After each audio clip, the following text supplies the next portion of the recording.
Puji Tuhan, salam dalam kasih Tuhan Yesus Kristus. Kembali lagi bersama Yesus Kuatku. Sebentar kita akan mendengarkan kebenaran dari firman Tuhan. Sebelumnya mari kita sama-sama berdoa. Bapa di sorga, terima kasih untuk hari ini. Kami bersyukur kalau kami kembali dapat mendengarkan firman Tuhan. Biarlah firman Tuhan yang sebentar akan kami dengar itu memberikan kekuatan bagi kami. Terima kasih Bapa, kami bersyukur dan kami siap mendengarkan kebenaran dari firman-Mu.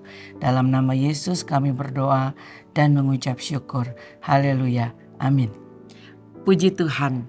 Saat ini tema kita adalah sahabat sejati, atau bisa dikatakan kalau anak-anak zaman sekarang dibilang bestie. Puji Tuhan, kita lihat di dalam Amsal pasal 17 ayat 17 di sini katakan, seorang sahabat menaruh kasih setiap waktu dan menjadi seorang saudara dalam kesukaran. Hampir setiap orang dalam dunia ini memiliki sahabat atau teman sejati. Karena mengingat bahwa manusia adalah makhluk sosial yang membutuhkan orang lain dalam kehidupannya. Dan ada begitu banyak setiap orang mengartikan arti kata bestie ini atau sahabat ini. Ada yang berkata kalau seorang sahabat itu berarti dia mau mendengarkan curhatan kita gitu ya dengan baik. Ada juga yang memiliki hobi yang sama. Itu bisa dikatakan mungkin seorang sahabat. Ada juga yang memiliki kesukaan dalam salah satu jenis makanan tertentu. Ada juga teman yang dikatakan sahabat itu seseorang yang mau nongkrong gitu ya bareng-bareng sama-sama. Dan ada begitu banyak hal yang lainnya lagi tentang arti dari sahabat atau dari bestie ini menurut setiap orang. Nah, kita melihat bahwa dalam kehidupan kita ada begitu banyak orang datang, silih berganti yang kita hadapi setiap hari. Tetapi hanya orang-orang yang tertentu saja, bahkan tidak banyak orang yang mampu bertahan bersama-sama seperti layaknya seorang sahabat yang sejati. Bahkan ada juga orang-orang yang datang dalam kehidupan kita lalu pergi tanpa meninggalkan kesan apapun dalam kehidupan ini. Nah, pertanyaannya adalah sekarang, apakah penting kita memiliki teman yang baik? Nah, dalam penelitian yang diterbitkan dalam Jurnal Child Development 2017 ini menemukan remaja dengan persahabatan yang akrab cenderung memiliki tingkat stres yang rendah. Bahkan kalau mereka memiliki sahabat dan membina hubungan itu sampai dewasa, mereka ini mengalami gejala depresi dan gangguan kecemasan lebih rendah daripada mereka yang tidak melakukannya. Nah, pada dasarnya memiliki teman yang baik itu lebih mudah daripada mempertahankan sebuah hubungan pertemanan untuk waktu yang sangat lama. Kita melihat dalam hal ini bahwa ada teman-teman yang dalam kehidupan kita yang di sekeliling kita yang mungkin apakah ini sahabat atau bukan? Sahabat sejati atau bukan? Ini bestie kita atau bukan? Dalam Amsal 17 ayat 17 tadi katakan seorang sahabat menaruh kasih setiap waktu dan menjadi saudara dalam kesukaran. Menaruh kasih setiap waktu itu adalah seorang sahabat yang melakukan sesuatu untuk sahabatnya berdasarkan kasih. Kita lihat dalam Yohanes 13 ayat 1, Tuhan Yesus mengasihi murid-muridnya sampai pada kesudahannya. Kita melihat bahwa kasih Yesus tidak dapat diukur oleh waktu. Bahkan di dalam Roma 8 ayat 35 dikatakan di situ, siapakah yang akan memisahkan kita dari kasih Kristus? Penindasan, kesesakan, penganiayaan, kelaparan atau ketelanjangan atau bahaya pedang.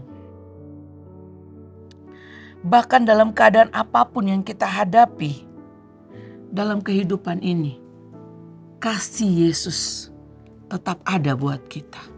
Kasih Yesus akan bertahan dalam segala hal yang kita hadapi. Di sini juga dikatakan menjadi seorang saudara dalam kesukaran. Saudara berbicara mengenai orang yang sedarah atau seibu atau sebapa. Kebanyakan orang pasti membela saudaranya lebih daripada orang lain atau orang-orang yang tidak terlalu dekat dengan kita. Amsal 18 ayat 24 katakan, ada teman yang mendatangkan kecelakaan, tetapi ada juga sahabat yang lebih akrab daripada seorang saudara. Nah, kita lihat di sini bahwa Tuhanlah yang menjadi contoh kita sebagai sahabat yang sejati. Di dalam kesukaran, di dalam apapun yang dihadapi, kasih Yesus tetap setia untuk setiap kita.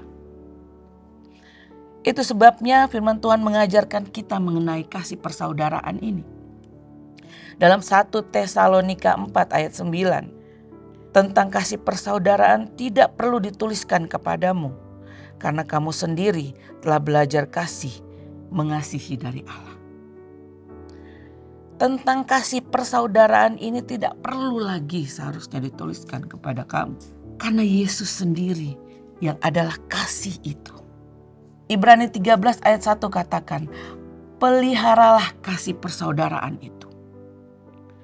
Itu sebabnya saat ini mari sama-sama siapapun yang menyaksikan tayangan ini. Mungkin kita sedang menghadapi hal yang tidak enak dengan sahabat kita, dengan orang-orang yang sepertinya yang harusnya kita andalkan, tetapi malah mengecewakan kita, malah meninggalkan kita, malah mengkhianati kita. Tapi ingat, Yesus yang adalah sahabat sejati kita yang tidak akan pernah meninggalkan kita keadaan apapun yang kita hadapi. Haleluya. Puji Tuhan. Firman Tuhan saya tidak panjangkan. Tapi biarlah kita boleh mengerti bahwa dalam Yesus ada suatu kesukaan yang luar biasa. Seorang sahabat menaruh kasih setiap waktu dan menjadi saudara dalam kesukaran. Kita berdoa. Bapa di sorga, terima kasih untuk hari ini. Kami telah mendengarkan kebenaran dari firman Tuhan. Biarlah Tuhan yang bekerja lewat firman-Mu ini Tuhan. Untuk setiap kami yang mendengarkan tayangan ini. Ada begitu banyak hal yang mungkin mengecewakan kami. Ada begitu banyak mungkin hal yang diperhadapkan dengan kami. Tapi kami percaya Tuhan. Kalau orang-orang di luar sana boleh mengecewakan. Tapi Engkau Tuhan yang tidak akan pernah mengecewakan anak-anak-Mu. Engkau yang menyebut kami sahabat. Biarlah setiap kami boleh mengerti. Biarlah Tuhan yang bekerja dalam kehidupan setiap umat-Mu yang di luar sana. Terima kasih Bapa yang baik. Engkau yang memberkati mereka dalam pekerjaan usaha apapun yang mereka kerjakan. Biar mereka boleh tetap kuat, tetap semangat di dalam Tuhan. Mereka memiliki kedewasaan rohani yang lebih lagi setiap harinya. Terima kasih Bapa yang baik. Kami bersyukur, kami alaskan doa ini dalam nama Yesus. Haleluya. Amin. Puji Tuhan, bersama Yesus aku kuat.